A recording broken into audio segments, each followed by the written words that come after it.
Welcome back to परचम। लगातार आप लोगों की डिमांड आ रही थी कि आप लोग जानना चाहते हैं आखिरकार श्रीलंका में क्या हो रहा है, क्या रीज़न है वहाँ पर इकोनॉमिक क्राइसिस आया, फूड क्राइसिस आया, लोग प्रोटेस्ट पर उतर कर आ गए। साथ ही साथ जो वहाँ पर एग्जिस्टिंग गवर्नमेंट है उसके 26 जो कैबिनेट मिनिस्टर है उन्होंने रेजिग्नेशन दे दिया और उसके बाद अब यहाँ पे नई मिनिस्ट्री बनाई गई। 17 नए मिनिस्टर ने 17 न्यू मिनिस्टर ने जो है वो ओथ ली।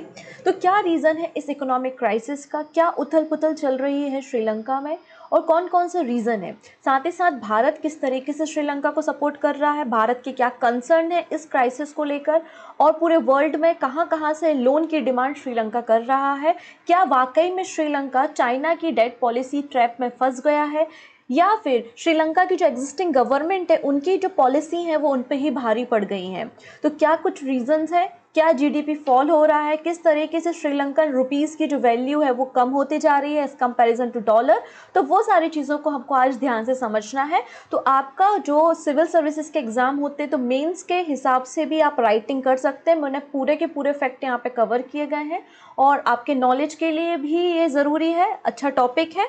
तो आइए हम इसको ध्यान से समझते हैं। अगर आपको टॉपिक पसंद आता है, लेक्चर समझ में आता है कि क्या रीज़न है श्रीलंका के क्राइसिस का, तो लिंक को शेयर ज़रूर करेंगे अपने फ्रेंड्स के साथ। ठीक है, वीडियो को लास्ट तक देखना है। लास्ट में एक क्वेश्चन मिलेगा जिसका आंसर आप हमको कमेंट सेक्शन में देंगे।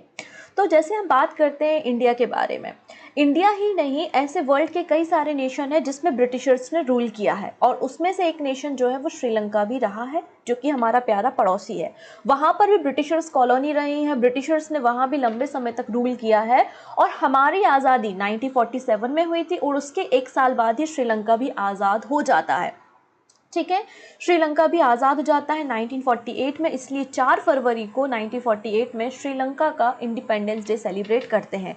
मतलब हम कह सकते हैं कि भारत के साथ साथ ही श्रीलंका जो है वो इंडिपेंडेंट हुआ। तो ऐसा क्या कर दिया श्रीलंका ने कि वहाँ पर आज हालात इतने बुरे हैं, इकोनॉमिक क्राइसिस आ चुका है और लोग श्रीलंका छोड़ने पे मजबूर हो चुके हैं। बहुत सारे लोग जो है वो श्रीलंका से बाहर जा रहे हैं और काफ़ी सारे रिफ्यूजीज़ को हमारे कोस्टल गार्ड ने पकड़ा है। मतलब एक बहुत बड़ा कंसर्न हमारे सामने ये भी है कि श्रीलंका में जो 22 मिलियन की पॉपुलेशन है वो लोग भी श्रीलंका छोड़ के जा रहे हैं और भारत की तरफ मूव कर रहे हैं। तो एक रिफ्यूजी की प्रॉब्लम भी भारत में क्रिएट हो सकती है, ये भी कंसर्न दिखाया है। और इसलिए तमिलनाडु के जो चीफ मिनिस्टर हैं एम के स्टालिन, उन्होंने पीएम नरेंद्र मोदी के साथ मुलाकात की और बोला कि हम किस तरीके से इन रिफ्यूजीज को हेल्प कर सकते हैं, इनके लिए किस तरीके से कैंप तैयार कर सकते हैं। तो उन सभी बातों पर भी डिस्कशन चल रहा है।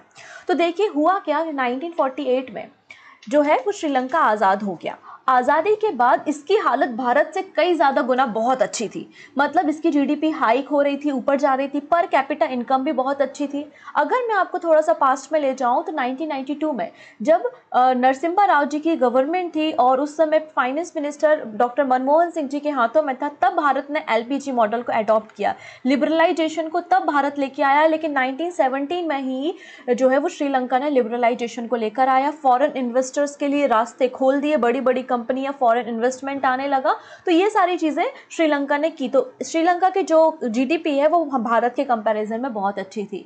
लेकिन भारत ने क्या किया, भारत ने भी लिबरलाइजेशन लाया, प्राइवेटाइजेशन लाया, मगर ये नहीं किया कि पूरा द्वार ओपन कर दिए, पूरे गेट ओपन कर दिए, आओ और हमारे देश में इन्वेस्ट करो। इन्वेस्टमेंट अच्छा होता है लेकिन अपने देश की कंपनी को भी, जो लोकल कंपनीज हैं, लोकल वेंडर्स हैं, उनकी भी ग्रोथ जरूरी होती है। लेकिन श्रीलंका ने वो मौका नहीं दिया। भारत ने ही मौका दिया कि हमारे भारत के अंदर जो कंपनीज हैं उनको ग्रोथ के लिए रास्ता दिया। साथ ही साथ एफडीआई भी लाया। अभी जाके कहीं डिफेंस में एफडीआई आया है, जबकि भारत की जो सबसे बड़ी इंश्योरेंस कंपनी है वो तो एलआईसी है जो कि पूरी गवर्नमेंट अंडरटेकिंग है। लेकिन अब बोला जा रहा है कि आईपीओ लॉन्च करेंगे। मतलब भारत के गवर्नमेंट ने बहुत सारे सेक्टर्स को अपने हाथों में रखा था। ऐसा नहीं कि लिबरलाइजेशन, प्राइवेटाइजेशन का मतलब ये नहीं है कि पूरे द्वार खोल दिए और सभी को इन्वाइट करने लगे और अपने देश की ही जो कंपनीज हैं, जो लोग हैं, उनके ग्रोथ में आपने एक हडल पैदा कर लिया। तो इन्होंने लिबरलाइजेशन भारत के पहले लेकर आया और इनकी ग्रोथ भारत से कई ज़्यादा अच्छी थी।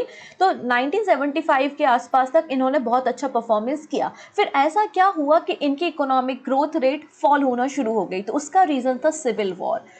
श्रीलंका में शुरू हो गया था सिविल वॉर, और सिविल वॉर का जो ड्यूरेशन था वो 1983 से लेकर 2009 तक चला।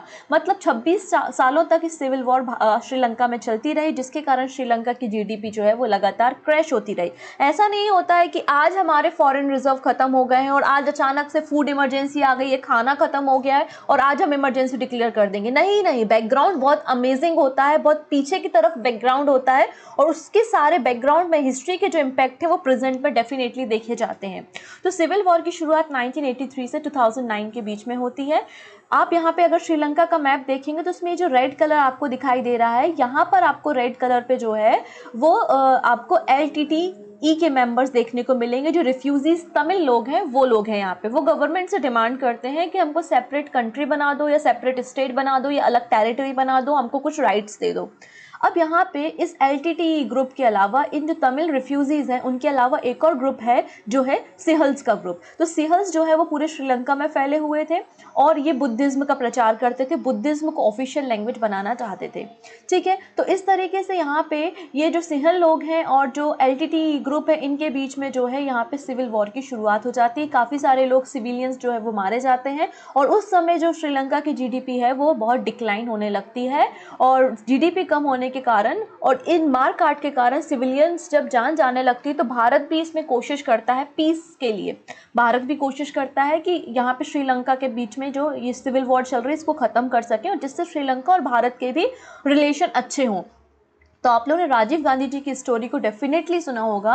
तो राजीव गांधी जी भी इस पीस के समर्थन में होते हैं और वो भी कोशिश करते हैं कि पीस हो सके। लेकिन LTTE के जो बहुत सारी कंट्रीज़ में अगर मैं बता दूं, LTTE जो ग्रुप है उसको टेररिस्ट ऑर्गेनाइजेशन बोलते हैं। तो इनका जो ह्यूमन बॉम्बर थे तो उन्होंने यहाँ पे एसिनेशन कर दिया था राजीव गांधी जी का। ठीक है, साथ ही साथ जो उस समय प्रेसिडेंट हुआ करते थे श्रीलंका के प्रेमदास जी, इनको भी जो है वो बॉम्ब के जरिए 1993 में मार दिया गया। तो इस तरीके से ये जो सिविल वॉर है वो बहुत भयंकर रूप ले चुकी थी और उसके बाद जो है वो राजपक्षे गवर्नमेंट आती है। 2005 से अगर मैं बात करूँ 2005 से 2015 तक जो है यहाँ पे राजपक्षे गवर्नमेंट में जो महेंद्र राजपक्षे हैं वो यहाँ पर आपको प्रेसिडेंट के रूप में देखने को मिलेंगे और ये आते हैं और इस इंटरफेरेंस को, एक सिविल वॉर को ख़त्म करते हैं और LTTE की हार होती है और सिविल वॉर ख़त्म हो जाता है। तो सिविल वॉर ख़त्म करने का क्रेडिट जो है वो राजपक्षे गवर्नमेंट के ऊपर आता है और सभी जनता बहुत खुश हो जाती है कि अरे इतने समय से 26 सालों से सिविल वॉर चल रही थी, फाइनली कोई एक ऐसा व्यक्ति आया जिसने सिविल वॉर को ख़त्म किया। इस तरीके से वो एक पॉलिटिकल पार्टी है जो एग्जिस्ट में आती है और उसके बाद बहुत ज़्यादा पावरफुल हो जाती है। ठीक है, अब ऐसे बोला जाता है कि जो सिविल वॉर हुई थी इसमें 40,000 लोग मारे गए थे, लेकिन आंकड़े कहीं ज़्यादा हैं और कभी भी यहाँ पे जो प्रेसिडेंट या प्राइम मिनिस्टर रहे हैं श्रीलंका के, उन्होंने कभी भी इसकी रिपोर्ट को पब्लिश करने के लिए या फिर इस पर R&D करने का मौका कभी नहीं दिया। ठीक है, तो इस तरीके से आप देखेंगे कि राजीव गांधी जी को भी LTTE ग्रुप के द्वारा एक ह्यूमन बॉम्बर के ज़रिए यहाँ पर मार दिया गया था तमिलनाडु में, जब यहाँ पर इलेक्शन रैली में थे। ठीक है, अब यहाँ पे आप देख सकते हैं महिंद्रा राजपक्षे हैं जो कि एग्जिस्टिंग गवर्नमेंट थी। 2005 से 2015 तक ये प्रेसिडेंट रहे हैं। फिर 2015 में इनकी गवर्नमेंट गिर जाती है। 2015 में इनकी गवर्नमेंट गिर जाती है। अब 2015 में गवर्नमेंट गिरने के बाद धीरे धीरे इकोनॉमी, अब देखो यहाँ पे 2009 में जैसे जैसे करके जो है वो आपका GDP ठीक होना शुरू हुआ है, क्योंकि जब सिविल वॉर चल रही थी तो ऐसे वॉर की कंडीशन में ना टूरिस्ट आना पसंद करते हैं। अब देखो जम्मू कश्मीर में जब 370 था या कुछ भी था तब क्या वहाँ टूरिस्ट जाते थे घूमने के लिए? तो आंसर हो जाएगा नो, सबको डर लगता है। तो जब सिविल वॉर चल रही है, इतना ज़्यादा सिविलियन मर रहा है, तो वहाँ पे जब टूरिज्म भी नहीं जाएंगे तो GDP जो होती है श्रीलंका की वो मैक्सिमम टूरिज्म पे ही डिपेंड करती है।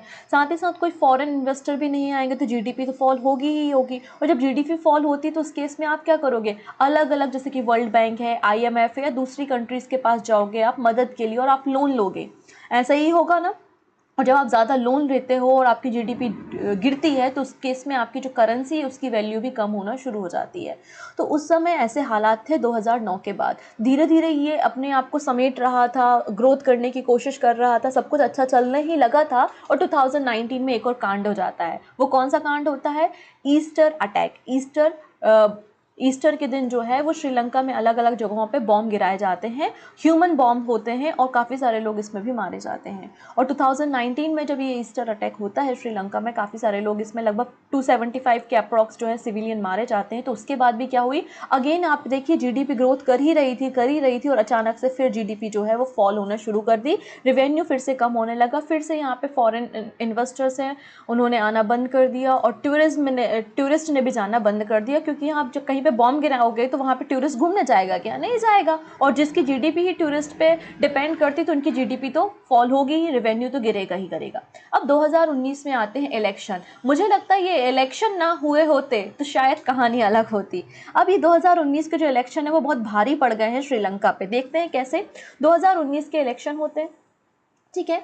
अब इलेक्शन जब होते हैं तो आपने इलेक्शन की रैलियां देखी होंगी कि इलेक्शन में जाते हैं, रैलियों में जाते हैं, आप हमको वोट दो, हम ये चीज़ फ्री में देंगे, हम वो चीज़ फ्री में देंगे। तो वाकई में कोई चीज़ फ्री में होती है क्या? क्या कोई भी पॉलिटिकल पार्टी या कोई लीडर अपनी जेब से पैसा निकाल के आपको दे रहा है? नहीं, वो सारे पैसे किसके होते हैं? वो हमारे होते हैं, हम टैक्स पेयर होते हैं और हमारे पैसे ही जो है वो बांटे जाते हैं। तो इस तरीके से श्रीलंका की गवर्नमेंट ने भी इलेक्शन की रैलीज में कहा कि हम ये बांटेंगे, हम वो बांटेंगे, इस तरीके से फ्री हम बांटेंगे और अगर हम प्रेसिडेंट बन जाते हैं या हमारी पार्टी आ जाती है तो हम जो यहाँ पे टैक्स है उनको हम टैक्सेस को कम कर देंगे। ऐसी बात श्रीलंका के गवर्नमेंट के द्वारा मतलब इलेक्शन के दौरान कही गई। तो 2019 के इलेक्शन कंप्लीट होते हैं और उसके बाद वापस से राजपक्षा जो गवर्नमेंट है वो वापस से एग्जिस्ट में आ जाती है। तो अब यहाँ पे गोताबाया राजपक्षे जो ये जो सिविल वॉर चल रही थी ना उस समय डिफेंस संभाला करते थे, ठीक है। मतलब पूरी जो पुलिस पूरी फोर्सेस जो थी वो गोताबाया राजपक्षे के हाथ में थी सिविल वॉर के समय। और अब ये वही गोताबाया पक्षे जो हैं अब यहाँ पे प्रेसिडेंट बन जाते हैं श्रीलंका के।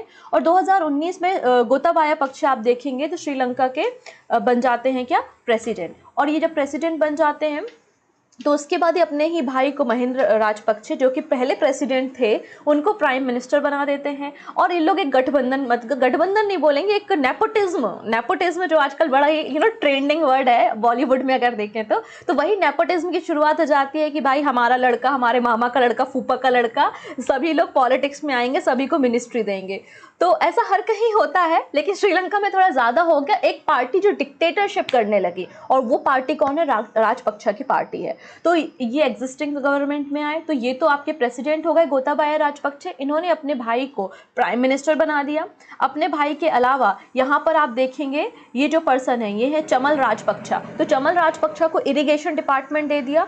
इरिगेशन डिपार्टमेंट के बाद ये जो व्यक्ति दिख रहे हैं इन्हीं के बेटे हैं, चमल के बेटे हैं नमल राजपक्षा, इनको मिनिस्ट्री ऑफ यूथ दे दिया। इसके अलावा ये जो व्यक्ति दिख रहा है इनकी कहानी तो बड़ी इंटरेस्टिंग है। ये अमेरिकन यूएसए मतलब श्रीलंकन अमेरिकन व्यक्ति हैं और इनको मिनिस्टर बनाने के लिए इन्होंने क्या किया, अपने खुद के श्रीलंकन कॉन्स्टिट्यूशन में भी अमेंडमेंट कर डाला और इनको फाइनेंस मिनिस्ट्री दे दी। इनके ऊपर इतने सारे करप्शन के चार्जेस है और इनको मिस्टर 10 के नाम से जाना जाता है। मिस्टर 10 मतलब कोई भी कॉन्ट्रैक्ट है, कुछ भी डीलिंग करनी तो इनका कमीशन फिक्स होता है 10%, ठीक है। मतलब इतने ज्यादा भ्रष्ट या करप्टेड लीडर्स है। तो आप देख सकते हैं ये एक सरकार दिख रही है जिसमें चाचा, फूफा, मामा, पापा, ताई सब कुछ यहाँ पे शामिल होगा और इस तरीके से गवर्नमेंट चल रही है। ऐसा ही नहीं है तो कुछ भी नहीं, इन्होंने कई सारे अमेंडमेंट जो है वो कॉन्स्टिट्यूशन में कर डाले। जैसे हम बोलते हैं कि 42 नंबर का कॉन्स्टिट्यूशनल अमेंडमेंट भारत का एक मिनी संविधान है, वैसे ही इन्होंने तो कई सारे ऐसे मिनी संविधान बना के रखे। समय समय पर बहुत सारे इन्होंने अमेंडमेंट किए, जैसे कि इनको मिनिस्टर बनाने के लिए तक अमेंडमेंट किए। तो इस तरीके से इनकी गवर्नमेंट आती है। अब जैसे कि प्रॉमिस किया था हम अगर सरकार में आएंगे तो टैक्सेस को कम कर देंगे। तो जो बैट होता है, वैल्यू एडेड टैक्स होते हैं, वो 15% हुआ करते थे और इसको रिड्यूस करके कितना कर दिया? 8% कर दिया।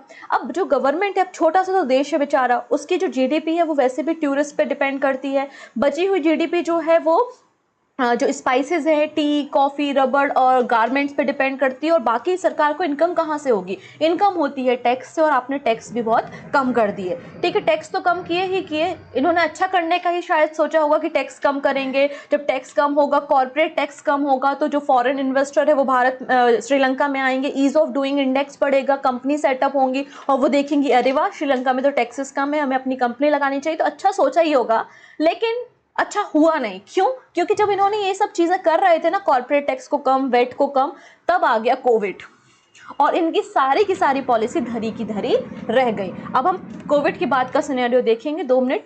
आप एक 2 स्लाइड्स यहाँ पर और हैं, उनको देख लेते हैं। जैसे कि मैंने कहा था, जब श्रीलंका का ये सिविल वॉर 2009 में ख़त्म होता है तो जीडीपी जो है वो हाई होना शुरू होती है 8 to 9%, लेकिन उसके बाद वापस से जीडीपी जो है वो डिक्लाइन होना शुरू होती है। अब 2008 में जब यहाँ पर श्रीलंका की जीडीपी बहुत फॉल हो रही थी क्योंकि सिविल वॉर का समय था, तो इन्होंने आईएमएफ से लोन भी लिया था। आईएमएफ से 2009 में इन्होंने $2.6 बिलियन का लोन लिया था। और अगर मैं बात करूँ पाकिस्तान के बाद श्रीलंका ही एक ऐसा है जिसने 16 टाइम्स 6 बार असिस्टेंट मांगा है आईएमएफ से, मतलब बहुत ज़्यादा लोन आईएमएफ से जो है वो श्रीलंका के पास है। अब आईएमएफ के अलावा इन्होंने वर्ल्ड बैंक से, चाइना, जापान, इसके अलावा इंडिया, एशियन डेवलपमेंट बैंक, इन अलग अलग जगहों से इन्होंने लोन लेके रखा है। अच्छा, अब आप किसी से लोन लोगे, चलो किसी से छोड़ो, बैंक से लोन लिया है, अगर बैंक का लोन समय पर नहीं चुकाते तो क्या करते हैं वो लोग? आते हैं आपकी प्रॉपर्टी को सीज कर लेते हैं। ऐसा ही ना होता है? अब आपने चाइना जैसे देशों से इतना लोन लेके रखा है, अगर चाइना का आप डेट क्लियर नहीं करोगे, उनका लोन समय पे नहीं लौटाओगे तो क्या होगा? देखते हैं। देखो, एक और कांड हो गया इनके साथ। इन्होंने क्या किया, जो श्रीलंका की गवर्नमेंट थी वो पहले अमेरिका और भारत के पास आती है और भारत और अमेरिका के पास आके कहती है कि जो हम्बन कोट्टा पोर्ट है हम इसको डेवलप करना चाहते हैं। तो यहाँ पे श्रीलंका से भारत और अमेरिका कहता है कि कोई फ़ायदा नहीं है इस पोर्ट को डेवलप करने में, आप इसमें इतना पैसा लगाओगे लेकिन आपको इससे रेवेन्यू जनरेट नहीं होगा, तो हम इसमें इन्वेस्ट नहीं करेंगे। अब श्रीलंका पहुंच जाता है चाइना के पास। जो गोताबाया राजपक्षे जो गवर्नमेंट है, उनकी चाइना के साथ बड़ी ही क्लोज रिलेशनशिप है। लोटस टावर का नाम सुना होगा, वो भी चाइना के द्वारा श्रीलंका में बनाया गया है। तो श्रीलंका के जाता है मदद मांगने के लिए चाइना के पास। चाइना तो बैठा ही इसलिए कि आओ बेटा, हम आपकी मदद करेंगे, हमें तो पता है कि उससे कोई फ़ायदा नहीं है, लेकिन फिर भी हम मदद करेंगे क्योंकि जिस दिन तुम कर्जे में डूब जाओगे तो वो टेरिटरी हमारी हो जाएगी। और यही करता है ना। कई सारे देशों के साथ चाइना ने अपनी डेट पॉलिसी जो ट्रैप है उस तरीके को बिछा के रखा है, कई सारे नेशंस के साथ उसने ऐसा ही कर रखा है। तो हम्बन पोट्टा कोर्ट के डेवलपमेंट के लिए चाइना के पास जाता है लोन मांगने के लिए। तो चाइना इसका डेवलपमेंट करना शुरू करता है। 2008 में इसको बनाना शुरू किया जाता है और 2010 तक इसको ओपन कर दिया जाता है। श्रीलंका का ये सेकेंड सबसे बड़ा पोर्ट है कोलंबो पोर्ट के बाद। ठीक है, इसका कंस्ट्रक्शन कंप्लीट हो जाता है। अब 2000 जैसे जैसे समय बढ़ता है 2016-17 तक ये देखता है कि हमको तो उतना रेवेन्यू जनरेट हो ही नहीं रहा है, तो हम इसके क्या कर देते हैं, इसको बेच देते हैं क्योंकि हमें तो चाइना का डेट क्लियर करना है। तो हम क्या करते हैं, ऑक्शन करते हैं और इस पोर्ट को हम क्या करते हैं, लीज पे दे देंगे या बेच देंगे या प्राइवेट शेयर होल्डिंग को देंगे। तो इन्होंने डिसाइड किया श्रीलंका की गवर्नमेंट ने कि पोर्ट जो है ना हम्बन कोट्टा पोर्ट, इसको 80% तक हम प्राइवेटाइज कर देंगे और उसकी बिडिंग शुरू की। अब बिड करोगे तो कौन खरीदेगा? चाइना खरीदेगा। तो चाइना की एक प्राइवेट कंपनी है चाइना मर्चेंट पोर्ट, तो उस मर्चेंट पोर्ट ने 70% स्टैक इसके खरीद लिए और अभी ये पोर्ट जो है वो इसी चाइना मर्चेंट पोर्ट के द्वारा ही रन किया जाता है। साथ ही साथ 99 ईयर्स के लिए इसको लीज पे ले लिया गया। इस तरीके से देखिए, चाइना ने जो श्रीलंका है वो चाइना की ट्रैप में फंस गया और चाइना ने श्रीलंका के इस पोर्ट पे अपना कब्जा कर लिया। तो यही तरीके के कार्यक्रम होते हैं और जिस तरीके से अभी कर्जा लेके रखा हुआ है श्रीलंका ने, तो आगे पता नहीं क्या क्या होगा। उस समय काफ़ी प्रोटेस्ट भी हुए थे कि देश को बेचा जा रहा है, क्या ये सही है देश को बेचना, लेकिन कोई फ़ायदा निकला नहीं। चाइना ने अब जो है वो हम्बन पोट्टा कोर्ट पे कंट्रोल कर लिया है। क्लियर हुआ चीज़ें, तो इनकी पॉलिसीज आपको क्लियर हुई। अब देखिए इन्होंने क्या किया इसके बाद। अब आ गया आपका कोविड। ठीक है, इन्होंने पॉलिसी अच्छी लाई थी, वेट को कम किया था, 15% से 8% पे वेट को लेकर आ गए थे, लेकिन उसके बाद आ गया कोविड। अब कोविड जब आ गया तो बहुत सारे लोगों की जॉब चली गई। तो जो रेमिटेंस आता था, मतलब श्रीलंका के बहुत सारे लोग अलग अलग नेशन में काम करते हैं और वहाँ से श्रीलंका की गवर्नमेंट को जो पैसे भेजते होंगे तो वो रेमिटेंस भी ख़त्म हो गया। इसके अलावा अब जो टैक्स है, अब जब लोग कंजप्शन कर ही नहीं रहे हैं तो टैक्स किस बात का, क्योंकि लॉकडाउन लग चुका है, लोग घर में बैठे हैं, अब लोगों की जॉब की सिक्योरिटी भी नहीं है, लोगों को पैसा बचाना है, तो वो इन्वेस्ट नहीं करेंगे, कंजप्शन नहीं करेंगे। और कंजप्शन जब नहीं करेंगे तो आपके टैक्सेस तो नहीं आएंगे, आपको रेवेन्यू कोई भी जनरेट नहीं होगा। तो इस तरीके से इन्होंने खर्चा बहुत ज़्यादा कर दिया और इनकम होना कम हो गई। तो इसके कारण क्या होगा, डेफिसिट आना शुरू हो जाएगा, कर्जे में ये लोग जाना शुरू हो जाएंगे। अब देखिए, भारत के लिए इंपोर्टेड वस्तुएं क्या होती हैं, अगर हम लग्जरी कार की बात करते हैं, आईफोन की बात करते हैं, तो हम बोलते हैं इंपोर्टेड थिंग्स हैं। लेकिन अगर हम श्रीलंका के रिस्पेक्ट में बात करें, उनके लिए जो डेली यूज़ की जो कमोडिटीज़ होती हैं, डेली यूज़ की चीज़ें भी होती हैं, जैसे कि फार्मास्यूटिकल, मेडिकल्स, ये सब भी वो इंपोर्ट करते हैं। उनके यहाँ पे ये सब नहीं होता। अगर हम देखें तो बांग्लादेश, श्रीलंका में मेजर तौर पे क्या होता है, कॉफ़ी होती है, टी होती है, स्पाइसेस हैं, गारमेंट है, रबड़ है। इसके अलावा वो मैक्सिमम चीज़ों को इंपोर्ट करता है। अब आपके टैक्सेस तो हो गए हैं कम, तो आपका रेवेन्यू हो गया है कम, लेकिन आपको चीज़ें तो करनी है इंपोर्ट, और इंपोर्ट करने के लिए अगर आप दूसरे देशों के साथ सामान खरीदते हो तो आपको क्या देना पड़ेगा, फॉरेन रिजर्व। है ना। आपको डॉलर में पैसा या येन में पैसा, आप अलग अलग करेंसी में पैसा दोगे ना, तो आपके पास रेवेन्यू है नहीं, इंपोर्ट बढ़ता जा रहा है, एक्सपोर्ट कम होता जा रहा है, तो आपके पास क्या हो जाएगा, डिफिसिट हो जाएगा, कर्जा हो जाएगा। तो श्रीलंका के पास यह हो गया बहुत सारा कर्जा। श्रीलंका के पास क्या हो गया, बहुत ज़्यादा कर्जा, क्योंकि यहाँ एक्सपोर्ट जो था टी, रबर, स्पाइसेस और गारमेंट का, वो भी सफ़र करने लगा और बैड सिचुएशन हो गई। तो यहाँ पे जो मैक्सिमम डेफिसिट देखा गया था अभी रिसेंटली 11% तक यहाँ पे डेफिसिट देखा गया है, जो कि बहुत ज़्यादा होता है, और इन्फ्लेशन रेट भी बहुत ज़्यादा बढ़ चुका है। Due to rise in government expenditures the physical deficit exceed 10% in 2020-21 and the debt to GDP ratio rise from 94% in 2009 to 119 in 2021। इस तरीके से डेट भी बहुत ज़्यादा बढ़ गया श्रीलंका पे, क्योंकि इन सारी चीज़ों की बिक्री भी बंद हो गई, एक्सपोर्ट कम हो गया। ठीक है, ये सब चीज़ें तो चल ही रही थी। अचानक से पता नहीं इनको बैठे बैठे क्या हुआ, इन्होंने एक नई पॉलिसी ला दी। जैसे अगर हम बात करते हैं कि भारत में भी ऑर्गेनिक फार्मिंग होती है, अगर हम बात करते हैं सिक्किम के बारे में, तो सिक्किम ऐसा स्टेट है जो पूरी तरीके से ऑर्गेनिक फार्मिंग करता है। तो क्या एक ही दिन में, एक ही रात में ऑर्गेनिक फार्मिंग करने लगा था सिक्किम? नहीं, 2003 में सिक्किम ने ऑर्गेनिक फार्मिंग की शुरुआत की थी, और धीरे धीरे धीरे धीरे करते हुए 2016 में सिक्किम ने खुद को डिक्लेयर किया कि हम ऑर्गेनिक फार्मिंग करने वाले पहले स्टेट बन चुके हैं। क्लियर। लेकिन श्रीलंका ने ऐसा नहीं किया। श्रीलंका ने बहुत अच्छा डिसाइड किया कि हाँ, ऑर्गेनिक फार्मिंग करनी चाहिए, हमारी सेहत के लिए, ज़मीन के लिए बहुत अच्छी होती है, लेकिन रातों रात कुछ नहीं होता है। तो इन्होंने क्या किया, जितने भी फर्टिलाइज़र है, अब ऐसा लोग बोलते हैं कि इनके पास फॉरेस्ट रिजर्व नहीं था, इसलिए इंपोर्ट नहीं कर सकते थे फर्टिलाइज़र्स को, केमिकल को, तो इन्होंने रातों रात बोल दिया कि सारे फर्टिलाइज़र और केमिकल को हम बैन करते हैं। अब श्रीलंका एक ऐसी कंट्री बनेगा जो पूरी 100% ऑर्गेनिक फार्मिंग करेगा। तो श्रीलंका को पूरी ऑर्गेनिक फार्मिंग के लिए बना दिया। अब देखिएगा, अब ज़मीन में न्यूट्रिशंस की ज़रूरत होती है, और सारी ज़मीन में, सारी मिट्टी में हर एक न्यूट्रिशन नहीं होते हैं, और हर जगह पे हर प्रकार की क्रॉप नहीं लगाई जा सकती। कई बार जैसे कि अगर इंसेक्ट्स वगैरह पड़ गए हैं तो भी हमको फर्टिलाइज़र, पेस्टिसाइड वगैरह की ज़रूरत होती है। आपने सारे केमिकल्स बंद कर दिए रातों रात, तो क्या हुआ, इसकी फार्मिंग जो थी, इसकी जो प्रोडक्शन था, वो रेट अचानक से कम हो गया। आपको अगर मैं बता दूँ तो राइस के प्रोडक्शन के लिए जो है वो श्रीलंका जाना जाता है, लेकिन अब हालत ऐसी हो गई है इस बिल के बाद कि फर्टिलाइजर्स को बैन करने के बाद, अच्छा मानसून होने के बावजूद भी राइस को ये फुलफ़िल नहीं कर पाया, राइस की डिमांड को फुलफ़िल नहीं कर पाया, और इसने फिर $450 मिलियन का जो है राइस वो इंपोर्ट किया। तो इतनी बुरी हालत इस ऑर्गेनिक फार्मिंग के बिल के बाद इसकी हो गई। बिल अच्छा था तो शायद हो सकता है, इम्प्लीमेंट करने का तरीका बहुत गलत था। तो रातों रात ये चीज़ें होती नहीं है। 100% ऑर्गेनिक फार्मिंग स्टेट बनाना चाहता था, कंट्री बनाना चाहता था श्रीलंका, ये भी एक इनका डिसीजन आया। ठीक है, अगर हम बात करते हैं रिसेंटली, तो inflation is currently over 15% and it's to forecast to average 17.5%, pushing million of poor Sri Lankans to be bring. अब यहाँ पे अगर हम डॉलर की बात करते हैं और श्रीलंकन रुपीज़ की बात करते हैं, तो जैसे जैसे इसकी हालत ख़राब होते जा रही है तो इसका रुपया भी कम होता जाएगा।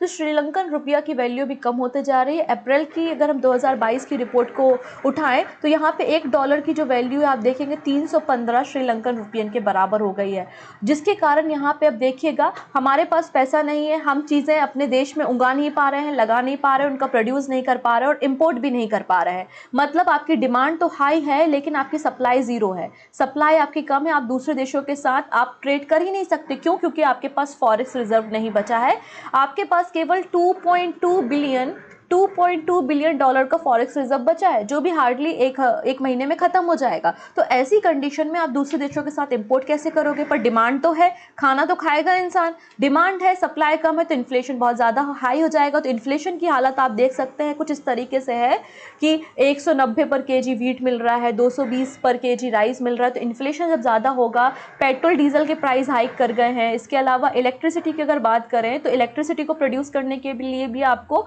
फॉसिल फ्यूल की ज़रूरत होती है, और वो इनके पास है नहीं है। तो दिन में 14-14 घंटे जो है वो लाइट कट रहती है, बिजली नहीं होती है। साथ ही साथ वहाँ की जो डिपार्टमेंट है, मिनिस्ट्री ने कहा है कि जो स्ट्रीट लाइट्स होती हैं उनको भी बंद कर दो, हमें तो बिजली बचानी है। तो जब ये सब किसी देश में होगा तो वहाँ की जनता तो भड़केगी। तो जनता भड़क गई और रोड पर आ गई, और दंगे होने लगे, और यहाँ पे हिंसा होने लगी। और ये जो प्रेसिडेंट हाउस था, जहाँ पे गोताबाया राजपक्षे जी का हाउस था, उसको पूरा घेर लिया गया। ठीक है, ये सारी घटना यहाँ पर होने लगी। तो आप देख सकते हैं किस तरीके से राजपक्षा गवर्नमेंट की जो भी पॉलिसीज़ आई थी वो किस तरीके से फ्लॉप होना शुरू हो गई। मतलब मेन रीज़न अगर आप देखेंगे तो कहाँ से शुरू आप मानेंगे कि पहले तो इनको बेड का कम करना, बेड का कम करने के बाद साथ हर चीज़ फ्री में देना, फ्री में देनी अच्छी बात है लेकिन आपका रेवेन्यू के हिसाब से आपको एक्सपेंडिचर्स करने चाहिए। इसके अलावा ये ऑर्गेनिक फार्मिंग जो आप बिल लेकर अचानक से आ गए, रातों रात आपने फर्टिलाइज़र्स को बंद कर दिया, तो एक ये पॉलिसी भी हो सकती है। और आपने अलग अलग जगहों से इतना ज़्यादा लोन लिया है और इतनी करप्ट आपकी गवर्नमेंट है कि इन्होंने लोन का काम इंफ्रास्ट्रक्चर डेवलपमेंट के लिए या देश के डेवलपमेंट के लिए नहीं किया, अपनी जेबों को फुलफिल करने के लिए कर दिया। तो ये कुछ पॉलिसीज़ रही जिसके कारण श्रीलंका में इकोनॉमिक क्राइसिस देखने को मिला। ये बात समझ में आई। अभी फ़िलहाल आप देखेंगे कि श्रीलंका का फॉरेन रिजर्व कितना है, $2.3 बिलियन ही बचा हुआ है। जबकि अगर हम डेट की बात करते हैं, अगर उधारी की बात करते हैं तो 4 बिलियन के आसपास यहाँ पे उधारी है। और अभी रिसेंटली ही इसको बहुत सारा पैसा 1 बिलियन जो इंटरनेशनल सोवरियन बॉन्ड है ये जुलाई में ही चुकाना है। तो अब इसके सामने ये कंसर्न है कि पैसा कैसे चुकाएगा, कर्जा नहीं चुकाएगा तो क्या इसको कॉन्सिक्वेंसेस फेस करने पड़ेंगे। क्लियर। अब यहाँ पे बात करते हैं भारत के बारे में। तो भारत ने पहले तो भारत जो इंडियन ऑयल की ब्रांच है श्रीलंका में, तो उससे भी 500 मीट्रिक टन डीजल की सुविधा जो है वो श्रीलंका को भारत ने दी है। ठीक है। इसके अलावा यहाँ पे देख सकते हैं असिस्टेंट फ्यूल का असिस्टेंट तो भारत ने दिया ही है 5,000 मिलियन टन डॉलर का।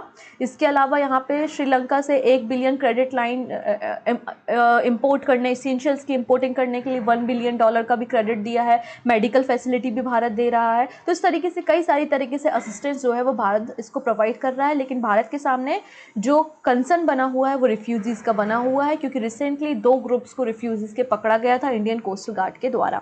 तो ये कुछ कंसर्न यहाँ पर आप देखेंगे।